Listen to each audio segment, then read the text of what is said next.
Memo to Kathy Wood, close your fund. Jim, what? Close it. Listen to what the late Jack Bogle would say. Close it. Jim, you can't close an ETF. Concentrate on performance, not on trying to deploy capital. Peter Lynch did it. I mean, you just close it.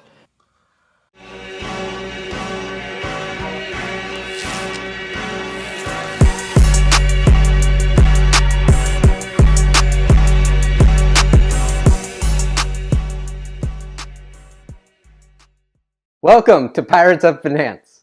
On this episode, we're going to talk about ARK Invest. And no, we're not going to give our bullish or bearish thesis. And even though I'd love to talk about ergodicity and the path dependency of investor returns, we're not going to talk about that either. ARK was founded in 2014 by Kathy Wood, and the thesis was to invest in disruptive technologies. The other interesting piece that they use is they try to crowdsource their ideas, and then they think about their disruptive technologies on a 5-year time horizon and how the market will dramatically change based on those technologies. So one of the questions we wanted to explore is the law of unintended consequences. Can you become a victim of your own success? So at the beginning of 2020, ARK was managing about $3 billion across their 7 ETFs. By the end of 2020, those 7 ETFs have produced an average of about 100% returns, and now they are managing about $30 billion in their ETF complex. If you take the ETFs plus their separately managed accounts, and they also supervise Nikko Investment Management, whose ETF holds at least $10 billion in the similar stocks that ARK holds, we're talking of probably a potential of $50 to $60 billion across the ARK sub-advised funds. Now what surprised Corey and I as we dug into the names within the ARK ETF complex is some of the lesser known names. ARK was actually holding about 25% of the free float of those individual stocks. That 25% of the free float can be a victim of your own success if you ever need to sell those positions. And before we dive in, make sure you smash that like button, subscribe, and share it with all your friends. So Corey, we're in the middle of making this piece on ARK, and the media has just exploded this week.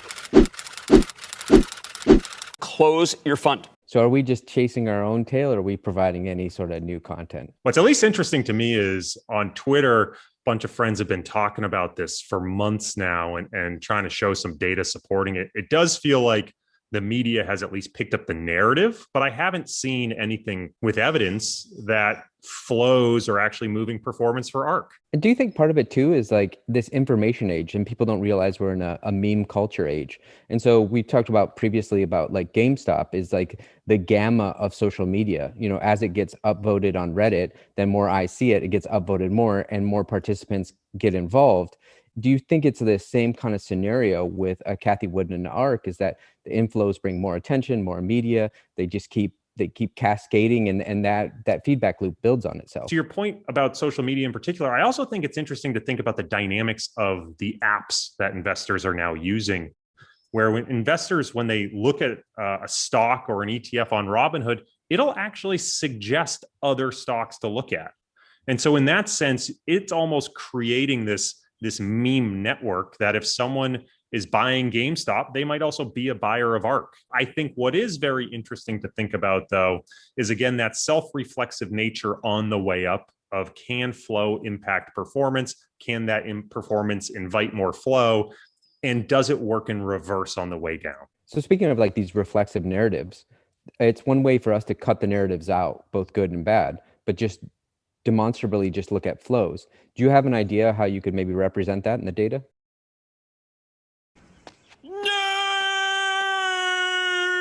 So the idea here is simple. ARK is willing to own a large proportion of the companies they like. In some cases, it's north of 10 or even 20%.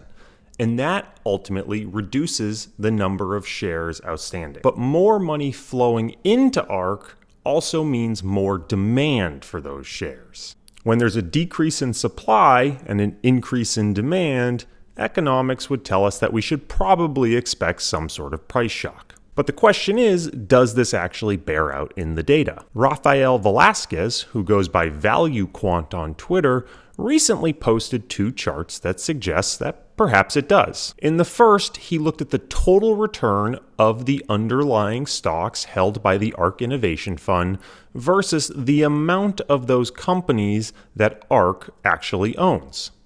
What we see in the chart is that there's a negative correlation. The more of the company that ARK owns, the worse it performs. In the second graph, he replaced total ownership with a measure of liquidity, days of volume owned. In other words, if ARK wanted to get rid of all their shares of a company and were willing to be 100% of the daily traded volume, how many days would it take for them to get rid of their shares? Again, we can see a negative relationship. The more they own of the total liquidity, the worse the performance over this period. But a 2-day period is not evidence, so I went to the lab myself. I began by taking the current holdings of the ARK Innovation Fund and ranking them based upon how much ARK owns of the underlying company. I then split them into 2 cohorts. These 2 cohorts represent 2 portfolios. The first portfolio, where ARK owns relatively more of the underlying company, and the second portfolio, where ARK owns relatively less. By comparing the performance difference between these 2 portfolios, we can try to measure whether ARK's approach of having concentrated ownership is actually having an impact on the price of the underlying stocks they buy. But there's an added wrinkle of complexity, because we don't just expect one of these portfolios to consistently out or underperform the other. Rather, our hypothesis is that the high concentration portfolio should do better when the ARK Innovation Fund sees inflows and should do worse when it sees outflows.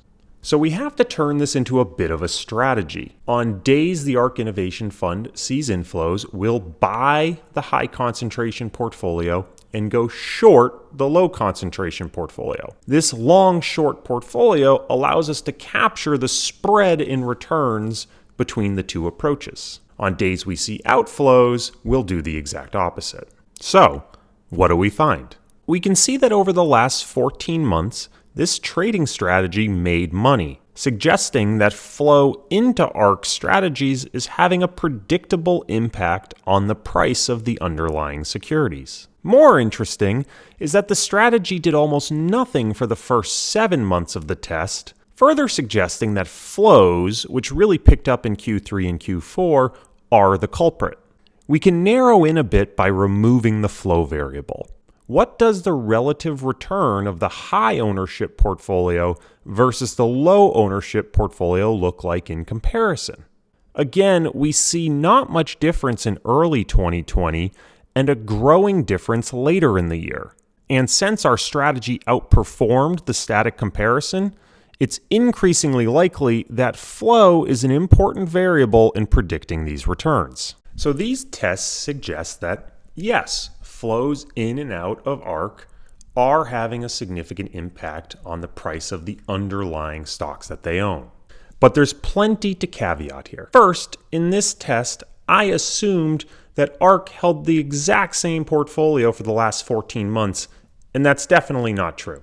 Second, I didn't account for all the other ETFs that they have. I only looked at the ARK Innovation Fund, I didn't consider their separately managed accounts, and I didn't consider their sub-advisory role that they have with Nikko Asset Management. Finally, to exploit this strategy, you'd actually have to have a crystal ball to know what tomorrow's flows are. But I think the bigger question is, isn't this all just sort of expected? Take ARK out of the picture for a moment. If billions and billions of dollars around the world all suddenly collectively decided that, yes, these are companies we want to buy, and they bought up a large proportion of the outstanding shares of the companies, wouldn't we expect price to go up? I think the concern here is really a question about reflexivity. If flows into ARK's ETFs are driving up the prices of the underlying stocks that they own in a disproportionate manner, it makes the performance of ARK's ETFs look better, which could potentially invite further flows. The danger is that this can also occur in the opposite direction. If ARK were to suddenly start to underperform and start to see outflows, and those outflows had a disproportionate negative price impact on the stocks that ARK owns, you could see some sort of spiral inviting further outflows, further underperformance, further outflows, and the cycle continues. Another angle is to think about the nodes within the nodes. If we think about the smaller nodes within the ARK ETF, we're talking about the individual company stock. Take Palantir as an example. On his great newsletter, The Diff, Bern Hobart recently wrote a lot about Palantir, and one of the things he brought up was the reflexivity of Palantir. As long as their stock price is high, the employees that have equity-based compensation are going to be overcompensated. As soon as that starts to drop, they have to maybe raise salaries or lose a lot of employees. And how does that lead to a cascade effect if maybe their profits go down as their stock price is also going down? And then if we think about across the landscape of ARK ETF investments, most of those stocks are in disruptive technologies that could see the same kind of reflexivity, that employees were retained solely based on higher equity compensation. So what happens if prices start to cascade into a decline?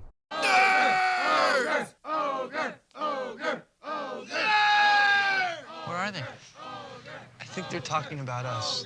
I have nothing to do with the flows. In other words, the ETF ecosystem outside of ARK, the market makers, the authorized participants, they are creating and redeeming baskets of stock, which are the stocks we're invested in. I'm not having to invest those flows or raise money to satisfy redemptions at all. I am investing, pure and simple. I'm making investment decisions. I am not dealing with flows. This is such a luxury in a volatile market to be able to focus only on the investing side and not to be forced to do anything because of flows one way or the other. So Cathie Wood's rebuttals against the liquidity issues with the ETF have been twofold. One, she's using more standardized liquid names to use as a cash replacement on the books. And two, she said liquidity problems are not necessarily her concern, they're the concern of the APs or market makers. But it also leads to another question: what are the liquidity constraints on the side of them trying to find new names and deploy $60 billion worth of capital in low float or low liquidity new technology names? How do you think about, you have one thing of ARK's primary ETF, but you have a family of 7 ETFs. More importantly, we have SMAs, which we don't quite know the size of. And then beyond that, they're working with like Nikko Asset Management to sub-advise their ETFs as well. So it's like, and then you have now copycat ETFs coming on the market. So it's how do we really disintermediate how much flow it is? Maybe we're looking at 30 to 60 billion when we should really be looking at 100 to 120 billion. Well, copycat ETFs, they publish their holdings very transparently so people can trade and copy that. There's all these websites now. I think I've seen at least 3, right, that try to copy all their trades and provide you access. So I think you're right. To me, what's interesting, and I don't know whether we'll really be able to test this from a data perspective, is how coordinated or uncoordinated these trades are. That if money is flowing into ARK ETFs, what does it mean for trades that are going on in the ETFs versus the SMA versus the sub-advisory that's going on at Nikko? And you see there's a big concentration across all of those. You can look at the primary holders of some of these low liquidity stocks that they own, and you can see there's ARK, often more than one ETF, and then Nikko's not far behind. So they are very willing to be big holders across their entire complex of some of these names. And then you've worked in the ETF and mutual fund space, so you have contacts with all these APs or market makers. I'm not really well versed in this space, but how's it normally set up? How do they make a market? How do they take both sides of those trades to make sure they can arbitrage it out? Do they have the same settlement times? Is it T+1, T+2? Is it something I don't even know about? So I think what's really interesting here about having the market maker in the middle is they sort of almost serve as like this time buffer. And I don't think it's something people think a lot about. The market maker not only has the ability to warehouse risk. In other words, ARK could push onto them all these illiquid stocks. The market maker is really under no obligation to sell those immediately. ARK gets them off the books, but the market makers can take their time in terms of how they want to ultimately push those out to the market or how they want to hedge them in the interim. The other really important piece here is that market makers don't operate under a T+1 or T+2 schedule. They operate under a T+5 settlement schedule. That gives them a really long time to work these trades. And I would suspect that the really good market makers are probably constantly operating around a T+4 schedule, which gives them a lot of freedom in terms of how they're going to work these trades in the market. It's always fascinating when we look at the financial plumbing, and it's not quite what we think it is. And actually, we should all be thankful it actually runs as smoothly as it does, which is actually kind of surprising. But I'm curious, what's the mechanism on ARK's side? So this is another one that I've seen misunderstood and misrepresented in the media. A lot of people assume that there's this basket of stocks and it's equal to the weights in the ETF. ARK actually has the ability to create custom baskets. They can say, just give me cash. They can say, hey, when you redeem shares, we're pushing into certain securities onto you.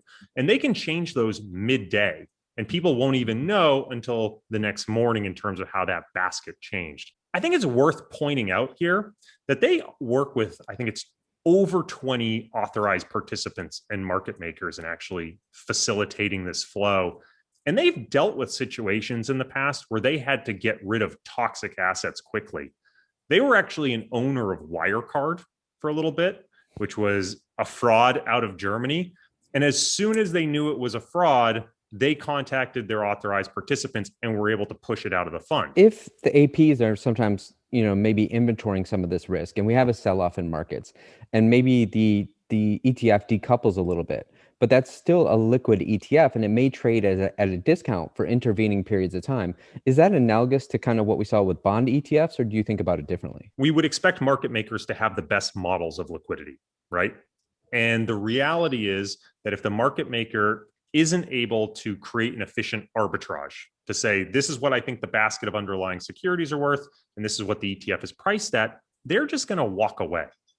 And they're going to wait for the price of the ETF to start trading at a sufficient discount to a point where they can say, okay, I can step in, start facilitating this trade and be able to earn the spread I need to earn for the liquidity risk I'm taking on. And so I think that's an interesting mechanism of the ETF vehicle itself, that we don't even need to see creations or redemptions. There's a huge amount of liquidity that can occur on the exchange itself. And that when there is one directional flow, if everyone's trying to sell, for example, and the market makers don't feel like they can meet the liquidity needs, the ETF price will just start trading at a discount to NAV. And if it gets sufficiently below NAV, it'll just disincentivize people from selling further. If you're ARK, what do you do about this? You've been very transparent about your process. You've been very transparent about what you intend on buying. Your track record is a function of the type of investment style you have. The solution a lot of people would propose is to move to more liquid securities, which is sort of the antithesis of the types of disruptors and exponential growers that ARK is ultimately trying to identify. So what do you do? I have no idea. I mean, what do? You can't shut down an ETF. How do you transition? What I do think is interesting when we reference the antecedent of the Janus 20, they were able to shut their fund down and then reopen. And everybody looks at their drawdowns during the dot-com bust of the early 2000s. But what's interesting is actually, if you look at their long track record, Janus did just fine. This is a fund, if you don't know, was really the big fund of its era. It went up 544% between 94 and 99. That's about, 5-6 years? That's exactly what Kathy is up right now after 6 years. It got to 35 billion. That's exactly what Kathy Wood's fund has. Although Janus stopped taking in cash, Kathy it might get bigger. But then it fell 50% in 2000, 2001 when the bubble burst. But then it went up another 100% up until 2007. So I think that's what Kathy's kind of hoping for here is, yes, they may have a sell-off or a deep trough, or they may have a large drawdown. But as long as she can stay core to their thesis, and as long as she can keep money in the funds, I believe she thinks that in a 5, 10, or 20-year time horizon, they're going to do just fine. And she's not really worried about the intervening liquidity event. If you got a second with Kathy Wood, what advice would you have for her? Advice. Wow. I would frame it a little bit differently. I would just be encouraging.